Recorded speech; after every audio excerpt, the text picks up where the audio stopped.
Okay guys, so I'm going to be showing you how to use the grid in Illustrator because this is a tool that a lot of people just don't know what it is. So I accidentally found out what it is.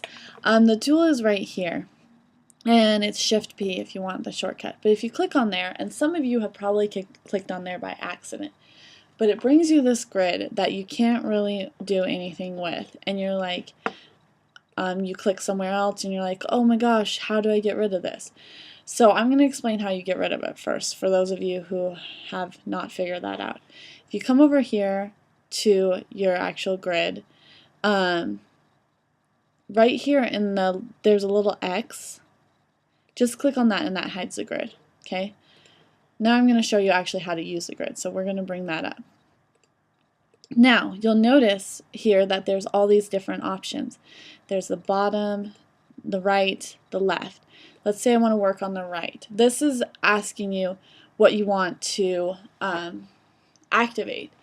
Right here, if I click the outside, it's no activation grid. So that means I can come in here and I can create a shape and it's not using the grid. But let's say I want to click on a shape here.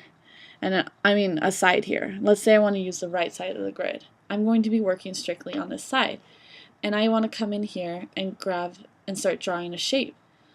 Do you see how it makes the shape at a perspective so that it looks like it's slowly going off into the distance? And even if I come over here, it's still working in the right side perspective.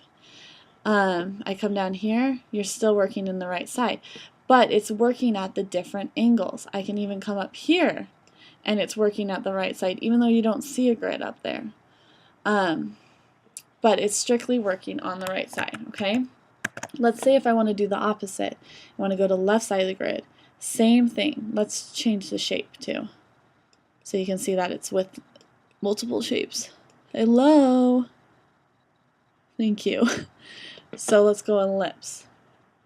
Now we're working on the left side perspective. Even if I come over here, it's left side perspective. Down here, left side perspective, okay?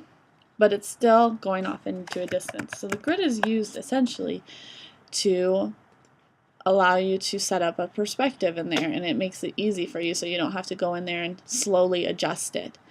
And you can do it with any of these shapes.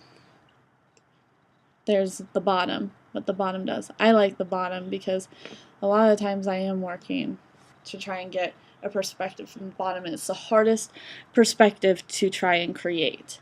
And this will do that for you. Okay? So that's essentially what the grid is.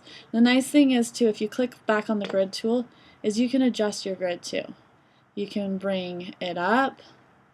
It won't adjust what you've already done, but for any future shapes you make, you can increase the size. Any of these points are adjustable. You can bring this over this way. I don't know why you would want to, but let's say you did. You have that option. You can bring this up, down. This is adjusting the inside. This is adjusting up and down. Okay? And let's say this is my custom grid I want to have set up.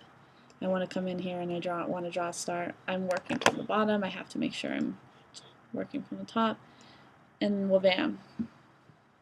Okay, so for those of you who are not aware of what this tool can do, it's a pretty cool feature if you're wanting to make some perspective angles and you don't want to go in there and adjust each individual point. This will help you set it up so you can do that, okay? Now, again, to get rid of it, hide my grid, I just click the little X, and now I have these cool shapes that I can do whatever I want with. Thanks, guys.